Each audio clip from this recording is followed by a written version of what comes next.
Ja, WOW speciaal voor jou biedt verschillende begeleidingsvormen aan die de sociale ontwikkeling van kinderen en jongeren met een beperking kunnen bevorderen en die het onbezorgd samen zijn mogelijk maken.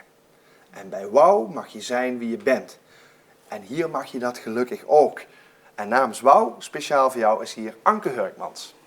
Dag.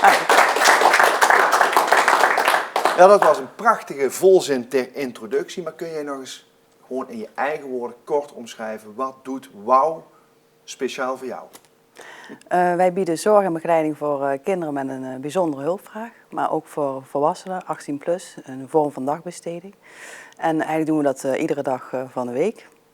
En wat moet ik me daar dan bij voorstellen? Wat doe je dan precies? Kun je daar een de meeste kinderen die gaan gaan gewoon naar school en na school kunnen ze bij ons dan de zorg inkopen. En middels activiteiten doen wij dan zorgen dat we de doelen halen en de hulpvragen beantwoorden. En wat voor soort hulpvragen? Of mag je dat hier niet vertellen, wat daar voor hulpvragen zijn? Oh jawel, elk kind heeft natuurlijk een eigen hulpvraag, een eigen behoefte, een beperking daar ook in. En wij zorgen daarvoor dat we dat op de juiste manier gaan invullen. En je zegt, de meeste kinderen gaan gewoon overdag naar school. Daarna worden ze opgehaald. Ik zie regelmatig een WOW-busje rondrijden. Waar rijdt dat busje dan naartoe? Wij zitten nu in het mooie Schuttersveld, het oude Schuttersveld. En het blijft ook Schuttersveld heten. En wij samen met een aantal andere zorgpartijen en de gemeente en Wonen Limburg gaan we de pand weer opnieuw exploiteren. Dus daar zijn we heel blij mee. En jullie zijn een van de gebruikers. Ja. En wat doe je dan zoal met die kinderen die daar komen?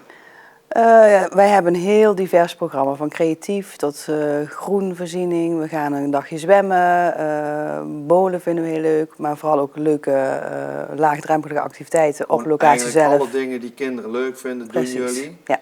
Alleen jullie doen dat met professionele begeleiding, zodat die kinderen zich helemaal happy voelen. Ja. En dat ze mogen zijn wie ze zijn. Dat is het allerbelangrijkste. Wat is jouw drijfveer om waarom ben je dit gaan doen? Ja, we hebben nu ons 10-jaars bestaan onlangs gevierd. En ik heb altijd ook in de zorg gewerkt, ook met moeilijk opvoedbare kinderen. En ik vind dat elke kind recht heeft op een plekje in de vrije tijdbesteding waar ze mogen zijn. Ja, dus dat is mijn missie. Je hebt gewerkt in de zorgverlening, maar toch heb je ervoor gekozen om je eigen bedrijf op te richten. Nou, omdat ik vind dat de zorg... Wat. Ja, ik miste wat. De zorg, ik vind dat de zorg anders kan ingericht worden. En daar zijn wij eentje van. We zijn wel een uniek concept. Ja, en je bestaat 10 jaar. Ja. Waar ben je dan het meest trots op wat je bereikt hebt? Dat ik al heel veel kinderen een hele mooie, fijne tijd heb mogen aanbieden voor hun. Ja. Want hoe lang zijn kinderen dan gemiddeld bij jullie? Een hele schoolloopbaan, basisschoolloopbaan? Ja, dat is voor elk kind ook wel. We bieden echt wel maatwerk. En sommige kinderen die horen al bij de inboedel, om het zo maar even te zeggen. En sommige kinderen die zijn er maar een traject van een aantal maanden bij ons. En kunnen dan alweer verder gaan. Ja. Maar er zijn wel heel veel kinderen die gewoon al heel lang bij ons zijn. Ja. Okay. Kun je eens wat voorbeelden noemen van groepen kinderen die waar voor jullie er speciaal zijn? Waar moet ik dan aan denken? Ik denk dat alle kinderen bij ons welkom zijn. Ze hebben natuurlijk allemaal wel een rugzak of een beperking of een indicatie lopen. Maar ik heb ze niet in hokjes geplaatst. Of je nou een Down-syndroom hebt of een chromosoomafwijking of je hebt autisme of ADHD of een gedraging wat niet of buiten de norm is, zijn bij ons wel allemaal welkom. En we proberen dat bij elkaar te matchen. Oké, dus die kinderen die plaats je ook gewoon lekker gezellig bij elkaar in de groep. En die gaan bijvoorbeeld met elkaar lekker het bos in of naar de dierentuin. Ja, precies. En allemaal leuke dingen doen. En hoe komen kinderen of ouders, want ik denk dat kinderen die zelf bij jullie komen, dat gebeurt door middel van die ouders die zich bij jullie melden. Hoe komen die ouders bij jullie? De meeste zijn toch wel mond-op-mond reclame, maar we moeten ook altijd een keukentafelgesprek vanuit de gemeente hebben. En de gemeente verwijst ze dan door naar een sociale kaart waar ze uit mogen kiezen. Ja. En kijken waar het beste de zorg kan afnemen. Ja, en op die sociale kaart staan een aantal zorgpartijen, ja. Ja, precies. En als een ouder denkt, hey, dit past het beste bij mijn kind, dan komen ze bij jou terecht. Ja.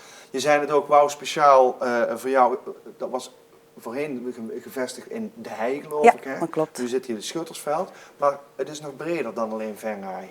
Ja, we zitten in heel Noord-Limburg. We hebben ook nog een locatie in Venlo en een locatie in de gemeente Petermaas. Ja. Dus in 2015 heeft Noord-Limburg gezegd van we gaan samenwerken. Waardoor wij in alle gemeentes ook de zorg mogen bieden. En dat heeft deze jonge dame uit venray helemaal alleen voor elkaar dat klopt. gebokst. Hey, Klopt. knap, leuk, mooi. En als je nou naar je organisatie kijkt, hè, wat jullie doen, wordt dat in de toekomst eigenlijk nog belangrijker voor onze samenleving? Wat denk je? Ik denk dat er altijd wel kwetsbare mensen in deze samenleving zullen zijn. En samen met mijn team hoop ik nog heel lang van betekenis te kunnen zijn voor Want deze hoe groot kinderen. is dat team inmiddels? Bijna 25.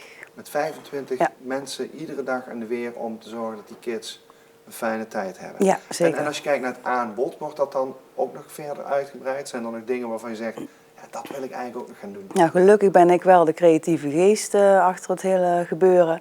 En sta ik niet stil en blijf ik wel vernieuwen. We gaan nu weer naar Wauw Wonen kijken. Een Wauw Werkproject wat we op gaan starten, een arbeidsmatige dagbesteding. De integraties vind ik heel belangrijk, het samen doen, het verbinden met elkaar. Dus nee, wij staan voorlopig nog niet stil. Jullie doen ontzettend veel. Ja. Het is zelfs mogelijk om op vakantie te gaan. Dat klopt ook, ja. Hoe zit dat dan? Wij hebben een vakantiehuis in Bulgarije waar gezinnen met kinderen met een beperking een zorgeloze vakantie mogen genieten. Nou, dat klinkt als een vrij breed pakket wat je Ja. allemaal aanbiedt. Ja. Zijn we nog iets vergeten, Anke? Nee, ik zou zeggen, kom lekker een keer koffie drinken bij Schuttersveld. Dan kun je zien wat we doen. Ja, dit is dan een uitnodiging, denk ik, voor heel venray. Ja. Let op dat je niet heel erg druk Nee, want krijgt. nee. Maar alle mensen die oprecht geïnteresseerd zijn van harte welkom om een keer te komen kijken. Ja. Mag ik jou heel hartelijk bedanken en heel veel succes met Wauw, speciaal voor jou. Dankjewel. Anke.